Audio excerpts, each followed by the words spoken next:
Begin your review for your test tomorrow on reference angles. What we're first going to start on, this early portion should be very simple. It's just naming the quadrant and the reference angle. So 130 is between 90 and 180, making quadrant 2. And the reference angle always gets you to the x-axis as quickly as possible. In quadrant 2, that's continuing forward 180 degrees, making it 50 degrees total. Quadrant 2, 194, I'm sorry, number 2, is going to be in quadrant 3. 194 degrees is more than 180, but not quite 270. Quickest way is to get back to the x-axis, going backwards for 14 degrees.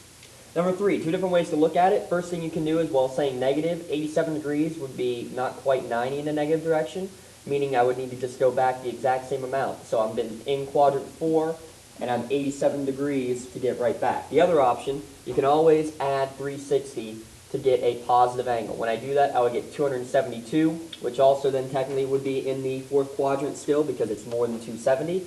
And then from there, how much more to get to 360 degrees, which is 87 degrees. In radians, same idea. 12 pi over 7, it's more than a pi, so it's going to be between quadrant 3 and 4. 7 pi over 7 is 1 pi.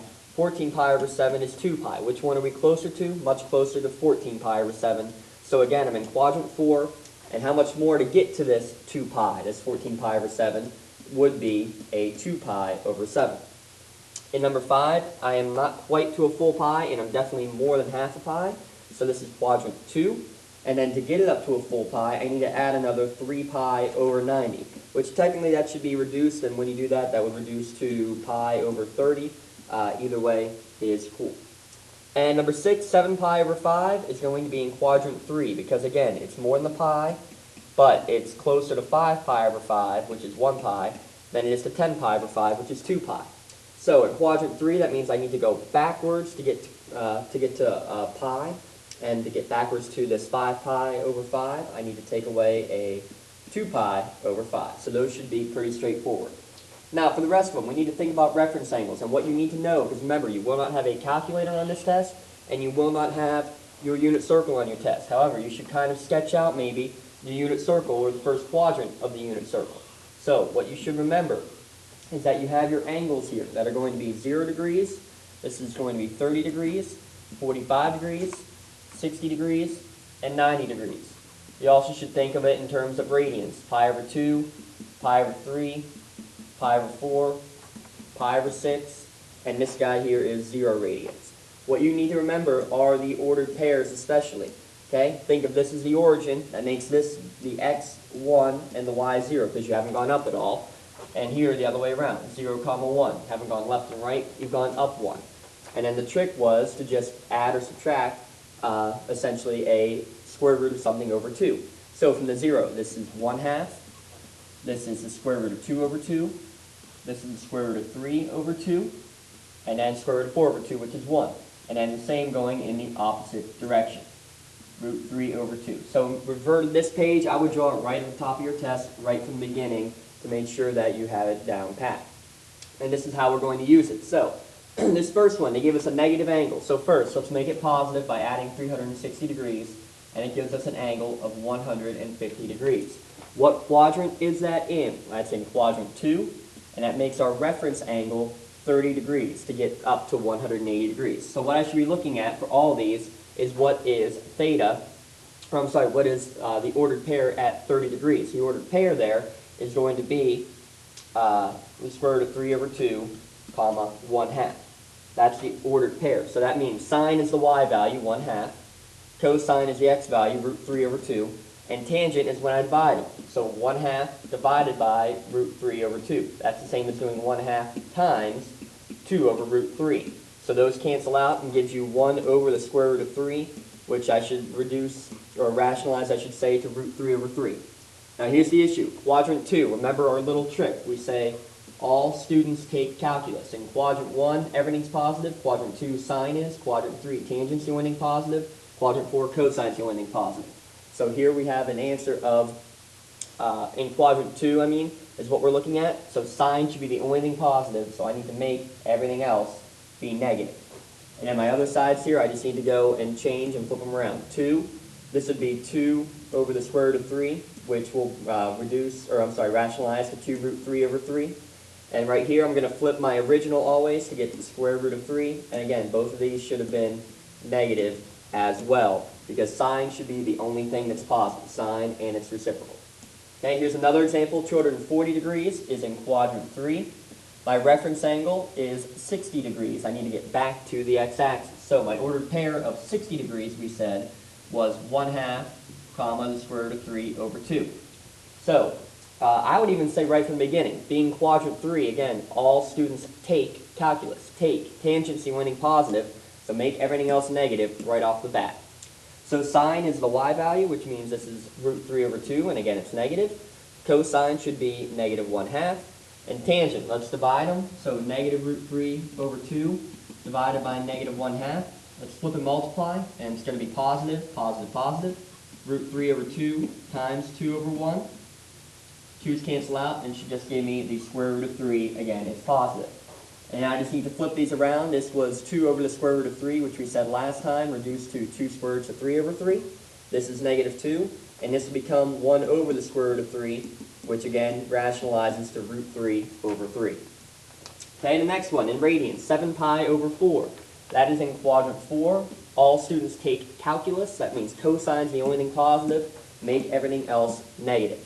In 7 pi over 4, my reference angle needs to get me to 2 pi.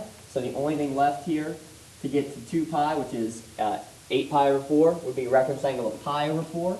Pi over 4, same as 45 degrees, is root 2 over 2 for both of them. So that means sine and cosine are both root 2 over 2. Sine again is negative because we're in quadrant 4. Tangent, sine divided by cosine. Well, I have the exact same number, so when I divide them, I get 1. When I flip them, this becomes, if I did 2 over the square root of 2 and I rationalize it, I would get 2 square roots of 2 over 2. The 2's would cancel out, leaving me with just the square root of 2. And that works for both sine and cosine. And the flip of negative 1, the reciprocal is still just negative 1. All right, last one here, 2 pi over 3. 2 pi over 3 should be in quadrant 2. My reference angle to get up to a pi is pi over 3. Pi over 3 on our unit circle is 60 degrees. So I should have my ordered pair was 1/2, comma, root 3 over 2. And again, in quadrant 2, all students take calculus. So the only thing positive should be sine. Make everything else negative. And now I can just read off these numbers. Sine is the y value, root 3 over 2. Cosine the x value, negative 1/2. Well, 1/2 and negative because we knew it's quadrant 2. Let's flip these real quick. 2 over root 3. When I rationalize it, it'll become 2 square roots of 3 over 3. This will become negative 2. And then when I divide, so root 3 over 2 divided by 1/2 means the same as multiplying by 2 over 1. The 2's cancel out, so I should get the square root of 3. And over here, 1 over the square root of 3, which should rationalize to square root of 3 over 3. All right, the next set. We're given ordered pairs. In these kind, what we need to do is to draw our point and figure out what we have. So 9, 12. The x value is positive, means I go to the right. The y value negative means I go down to the left, just like I'm plotting a point on a coordinate plane. Always connect with the origin. Always draw to the x-axis, just like a reference angle. Make your right triangle, and the theta always goes at the origin. What I should know, the x value is 9, the y value is negative 12. What I need to find now, though, is what is my missing side of the triangle. So to do that, Pythagorean Theorem, 9 squared plus negative 12 squared equals my unknown squared. This should add up to give you 225 for c squared, which means I get 15 when I do my square root. So 15 is my missing side there. And what I should be doing for all of these, for these next set, are the idea of Sohcahtoa. So when I do, for example, sine of theta, opposite over hypotenuse, so negative 12 over 15, which should reduce to negative 4 over 5. Cosine, adjacent over hypotenuse, 9 over 15, which reduces to 3 over 5. And then tangent, opposite over adjacent, negative 12 over 9, which should reduce to negative 4 over 3. And check yourself. What quadrant are we in? Quadrant 4. Again, all students take calculus. What's the only thing positive in quadrant 4? That would be cosine, and cosine here is the only thing positive. And then we just need to flip them to get the other way around. So 5 over 4 being negative, 5 over 3 for secant being positive, and negative 3/4 for cotangent. All right, in this one, negative 7, comma, or negative the square root of 7, comma, 3. So again, draw your coordinate plane. I need to first say, well, the x is negative, the y is positive. That puts me in quadrant 2. Always draw down the x-axis. There's your theta. The x, negative root 7. The y, positive 3. Let's first figure out our missing side. So I need to do Pythagorean Theorem. I should get 9 plus, if I have a square root and I square it right back, it just becomes whatever was under the radical, so 7. So this means I get 16 for c squared when I add those up, which means my missing side, the hypotenuse, is 4. Again, Sohcahtoa, I'm in quadrant 2, so sine should end up being unending positive. Let's figure that out. Sine is opposite over hypotenuse, 3 over 4. That means its reciprocal is 4 over 3. Cosine, adjacent over hypotenuse, negative square root of 7 over 4, which is negative. When I flip that, negative 4 over the square root of 7, I'll rationalize that to get negative 4 square roots of 7 over 7. And then opposite over adjacent, so 3 over negative square root of 7. Again, rationalize it, root 7 over root 7, to give you 3 square roots of 7, negative 3 square roots of 7, all over 7. And when I flip it, remember, always flip your original, so negative square root of 7 over 3. All right, next one, negative 5, comma, negative 6. For this guy, I'm going to be in quadrant 3 because I need to go left for the x's and down for the y's. So I should have here, with my right triangle, again, theta at the origin, negative 5, negative 6. Let's get my missing side, negative 5 squared plus negative 6 squared equals my unknown squared. 25 plus 36 is 61. If I don't know what the square root of 61 is, I'm just going to leave my missing side as the square root of that missing side, 61. So what I can do now, sine is going to be opposite over hypotenuse, negative 6 over the square root of 61. Flip it to make it negative square root of 61 over 6 for cosecant. Cosine, adjacent over hypotenuse, negative 5 over the square root of 61. Again, flip it to be the other way around for secant. And tangent, opposite over adjacent, so negative 6 over negative 5. Negative should cancel out to give you a positive 6 over 5. Flip it to make tangent positive 5 over 6. Again, check yourself in quadrant 3. All students take calculus. Tangent should be the only thing positive, which it is. And don't forget to rationalize, so multiply by square root of 61 on the top and bottom to rationalize for both cosine and sine. Just like so. All right, last one in this set, negative 7, comma, 24. So the x value is negative, the y value is positive, so I'm going left and up, so I should be up here somewhere. There's your right triangle. I have negative 7, positive 24. There's my theta. I need to find my missing side. So what I should do, negative 7 squared plus 24 squared equals my missing side squared. This should add up to give you 625 for c squared, 49 plus a big number, which I honestly don't know off the top of my head. But when I take the square root, I should get 25 for my missing side, 25 for my hypotenuse there. So again, quadrant 2, sine should end up being the only thing positive, and it is 24 over 25 when I do opposite over hypotenuse. Flip it to do cosecant 25 over 24. Cosine, adjacent over hypotenuse. Flip it again for secant. And tangent, opposite over adjacent, so 24 over negative 7. And then flip it when I go around, negative 7 over 24. The last set, these are the ones where they already give you some of the answers. So literally just write them right in immediately. If I know cosine's negative 5 over 13, I also then know that I can flip for secant and get 2 of my answers done already. Now, what I need to figure out though, cosine is negative in what quadrants? If it helps, again, always draw this out. All students take calculus. Cosine is positive in 1 and 4. That means it's negative, which is what we want, in 2 and 3. We also need to know when tangent is bigger than 0. Tangent is bigger than 0 in 1 and 3. So what quadrant is included for both? That would be here, quadrant 3. So that's where we need to draw our triangle. So there's my coordinate plane. I know I'm in quadrant 3, so I should draw it down in quadrant 3. There's my theta. What I do know, based on this theta, cosine is adjacent over hypotenuse, so negative 5 over 13. My hypotenuse can never be negative. That's how I know this side had to be my negative here. I do Pythagorean Theorem to figure out my missing side again, like always. plus I don't know squared equals my hypotenuse squared, which is 13. So 25 plus b squared equals 169. I should get b squared is 144, which means my b is the square root of that, which is 12. And now I can complete the triangle using Sohcahtoa. So opposite over hypotenuse for sine, 12 over 13, and flip it. And then we need to do tangent, which is opposite over adjacent, toa, so 12 over negative 5. Flip it to be negative 5 over 12. And again, check in quadrant 3, what do we have happening here? We need to check and make sure our signs are correct. Now, are they? Here's the issue. When I take the square root of b squared, I could get that b equals 12, yes, but it should be positive or negative. How do I know which? Well, there's two ways. You can either look, well, I'm going down, so it has to be a negative 12, or I can just know that in quadrant 3, the only thing that should end up being positive is tangent here. So I should just make everything match up sign-wise. So this should all be positive for tangent and cotangent. Everything else should be negative. So you got two different ways that you can check yourself to make sure you have everything correct. Okay, the next one. Cotangent is the square root of 3. That means tangent here is 1 over the square root of 3, or root 3 over 3. Again, figure out what quadrant you're in. Tangent is positive in quadrants 1 and 3.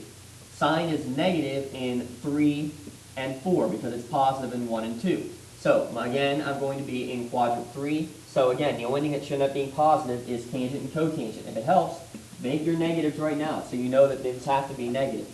So, draw your coordinate plane. I should be down in quadrant 3 again. And here's my theta.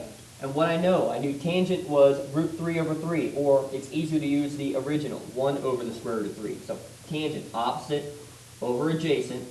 Find out your missing side. 1 squared plus the square root of 3 squared equals my unknown squared. This becomes 3, this becomes 1. So 4 equals c squared. The square root of 4 is 2. So my hypotenuse there is 2. Sine, opposite over hypotenuse. Flip it for cosecant. Cosine, adjacent over hypotenuse, and flip it for secant. So 2 over the square root of 3. Again, rationalize 2 square roots of 3 over 3. And you're already done just like that. Number 3, sine is 3 over 5. Cosecant, then I can say immediately, is flipped as 5 over 3. What quadrant am I in? Sine is positive, so it's got to be quadrant 1 or quadrant 2. Cosine is negative. Well, it's positive in 1 and 4, so that means it's negative in both 2 and 3. So again, quadrant 2 for this case is going to be where we are. So draw your angle, or your triangle in quadrant 2 with your theta. We know sine, opposite over hypotenuse. And then I need to find my missing side here. So 3 squared plus my missing side squared equals the hypotenuse squared. I should get b squared equals 16. So b equals 4. And again, I need to check, is it positive or negative 4? I'm going to the left, so it should be negative. Now, if you forgot this, again, remember, quadrant 2, the only thing that should end up positive is sine. So I should know these are going to end up negative anyway. So I can do the rest of these. Cosine, adjacent over hypotenuse, negative 4 over 5. So flip it for secant. And tangent, excuse me, opposite over adjacent. So 3 over 4.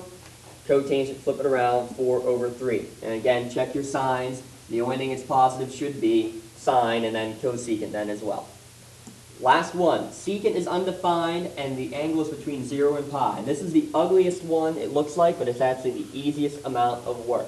So I can start even by plugging in what I know. If secant is undefined, that means it's something divided by 0. Well, when I flip that for cosine, that means cosine is 0. Now, think of your unit circle. We're looking at this portion of it because angle has to be between 0 and pi. So we got to be somewhere on here. Cosine is the x value. Where on this unit circle is the only time that the x value is 0? Well, right here the ordered pair is 1, 0, so it's definitely not. Over here, negative 1, 0, it's definitely not.